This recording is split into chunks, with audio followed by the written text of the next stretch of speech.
Gazing to the Ocean of the Sky. Written by David Silver. Read by no one and nobody.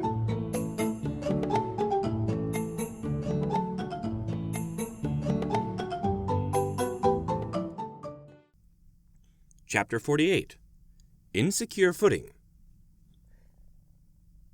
Applejack caught up with Brayburn, the excitement erasing her headache, for just a moment. What is it? She saw nothing out of place, really. Brayburn leveled a hoof at the lever. They did something. Something with the water system. Applejack looked between the lever and her cousin. So what did they do? Brayburn put a hoof behind his head. Can't reckon.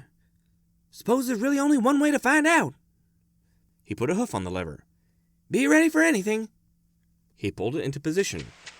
Beneath them, there was a soft rumble of the machine coming to life. The sprinklers popped up around the orchard and began spraying the trees. But Brayburn quickly turned it off, lest the water cause damage in the midday sun. I don't get it. Applejack tilted her head. Well, they are pretty talented when it comes to mechanics. Maybe they did you a solid? Maybe. Brayburn didn't sound entirely convinced. Well, it works. I can't really complain. He shrugged softly. Shoot! Here it is. This is what I called you out here to see, cuz. He gestured dramatically to the lever that had already lost most of its magic. Ta-da! It's mighty fine. Applejack nodded agreeably. But if I don't lay down and wait out this headache, I may be doing something crazy. She turned back to Brayburn's place. You see the sea ponies, make sure they don't get into no further trouble, you hear? He saluted sharply, which was good enough to send Applejack fleeing back towards bed. Brayburn let out a little sigh. Whew! Something just ain't right. He nudged the lever, but it had no answers to give. Aha! This evening, I'll give her a real test drive, when it's safe, and we'll make sure everything's working right. He nodded, seemingly satisfied, and went off in search of the missing sea ponies. Now where'd they get off to? Despite their recent learned fear of firewater, the tavern seemed like one of the friendliest places to be. Another water, please! Indigo waved at the watermaster eagerly. The water-bearer approached them, placing a fresh glass before each of the ponies. You know, just 'cause we offer water, we expect ponies to buy something else while they're here. Cherry tilted her head. Oh, sorry. What do you have besides the firewater? He produced a small menu and handed it to each. Most don't come here for a proper meal, but if you want my advice, try the taters and cheese, and avoid the tomatoes. It was a curious way of referring to both of them, but they didn't already know better. Barry nodded. We'll try that. What you said? One plate we can share, please. Coming right up. He left the menus there, in case they saw something else they wanted, and wandered back to the bar to deliver the order. Cherry clapped her forehoofs together. Together was a productive day. We fixed their engine and got to look around their town. Indigo nodded, but his eyes were drawn to a pony playing a piano. The big hooves playing across the little keys seemed like a sort of magic. I wonder if I can try that. He slid down to his hooves. I'm going to ask. He approached the pony dressed in what looked like animal skin. Indigo nodded at the player, then the piano. Can I try? The player looked confused. You ever tickle the ivories? Indigo blinked with confusion. No, I want to play that. He thrust a hoof at the piano. Percussion instruments didn't work so well in the water, or at least differently, so the sound of it sparked his curiosity fiercely. May I? Well, if you promise to be careful, like. He slid to the left a little on his bench. Hop up, little partner. I'll show you the basics. Indigo bounced right into the cleared position, smiling widely. That's very nice of you. He looked over the multitude of keys and at his two hooves as he wondered how to make the lovely sound the player had managed. Don't look at it like that. I can see you're already getting lost. He put a leg around Indigo and directed one of the sea pony's legs into position. Just focus on what needs to be hit and stop worrying so hard. So here's the basic. Together, they played a slowly increasing progression of notes as he led the smaller stallion along the chords of a piano. You learn this, you see, and all the songs come easier. It's like the alphabet of the piano. He led Indigo back down and up again. Just take some practice to get it down. Get it? He released his grip on Indigo and let him free to try his hooves at it on his own. Indy clopped his hooves with giddy expectation before he brought down his hooves in a jangled mess of notes. He blushed and giggled nervously before he got the chords a bit better and began traveling up and down the piano. He wasn't playing a specific song, but he was making music. He was making sounds that didn't hurt to hear, and he felt his heart swell with pride. Barry clapped her hooves appreciatively. While Indigo had been practicing, she parked herself beside the two and was watching the entire lesson with rapt attention. You're already good, Indy. You ain't bad, but you ain't good yet. It takes practice. The player gently nudged Indy's hooves aside and started playing a little melody. You also want to learn how to read music eventually, like. Afraid I ain't offering full lessons. Indy's eyes widened. You can write music? Barry nudged him. Silly, that's not a dry pony thing. You never played an instrument before. No. Indy's ears went back against his head as he hopped down from the bench.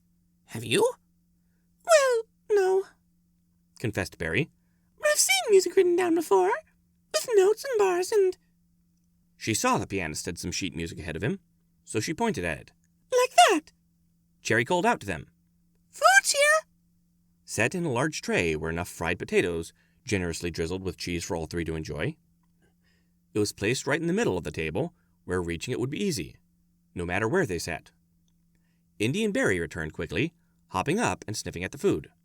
It didn't smell like meat, but it smelled good, whatever it was. Cherry already had a bit, trailing a long and gooey bit back towards the plate. Here goes nothing. She popped it into her mouth and chewed eagerly. It was seasoned with something, and it was gooey and tasty, and I like it. Her endorsement quickly won over the other two. Brayburn opened the door, entering the building and looking around before he started. There they were, devouring the plate of food like a bunch of hungry sharks. They had their faces right in the plate and were tearing into the cheesy potatoes with zeal and gusto, making a bit of a mess as they tore into the food voraciously. As cute as they were sea predators like any other, and the meal before them was their victim. Its gooey orange guts sent flying as they tore into it and filled their bellies. He wandered closer slowly, shyly. Would they turn on him after they finished eviscerating the potatoes? Feeling hungry? Cherry looked up, face covered in gooey cheese. Not anymore. Oh, hello. She recognized Bray and waved energetically at him. You ever try this? She picked up a lone shred of tater that had avoided the feeding frenzy and offered it to him. Oh, thanks, but I'm on a diet. He gave a little nervous laugh before he nodded. If y'all are full, we should be heading back. Cherry put down a collection of bits on the table to cover their meal. Barry tilted her head at Bray as she wiped her snout clean of their food. Where are we going back to? I can play. Bray blinked at Indy's excited exclamation. Oh, good for ya, partner. What can you play? Indy pointed with authority at the piano across the way. Want to see? Bray quirked a smile. Playing the piano seemed fairly safe as things went. Sure thing. Show me what you got. Hopping down from his bench, Indy approached the player there with a hopeful smile. Fortunately, the player was good-natured about it and allowed Indy back up before the piano. He cleared his throat softly as if he were going to sing, then brought down his hooves onto the keys in a slow and methodical playing of the chords. Cherry tilted her head. Is that what you were doing? You're good at it. Isn't he? Barry let out a little sigh of fancy. I'd say it's his talent, if he didn't already know what that was. Indy blushed dark and started to play freely. He didn't play a specific song. It wasn't as if he knew how to read or had any songs taught to him, but he let his hooves dance where they wanted, and a song emerged that was lighthearted and jovial as he felt. He let his feelings be portrayed by the instrument and found joy in how it displayed from within the strange instrument. The player raised a brow. Are you just tickling your fancy along the ivories, or is that a song from somewhere? Indy slid to the ground and bowed to the player. I was just playing. Thank you for letting me borrow your, what's it called? He blinked down at the sea pony. You never heard of piano before? Huh. Piano. He turned to the other sea ponies. If you get a train, I can ask for a piano, right? Cherry raised a brow down at Indy. We can ask, but I wouldn't be sure of it. But you got a whole train. Brayburn looked between the sea ponies with building confusion. You have a whole train? We talking about a model train? Barry shook her head. Oh no, we have a train. A real train. She spread her hooves far apart. We're still working to make it work again. A broken-down train didn't challenge Brayburn's sense of scale quite as bad, and he let out a breath he didn't know he'd been holding. Well, that was some mighty fine playing. If you ask Princess Twilight, maybe she can arrange something. I can't speak for her or nothing. He led the trio out of the tavern.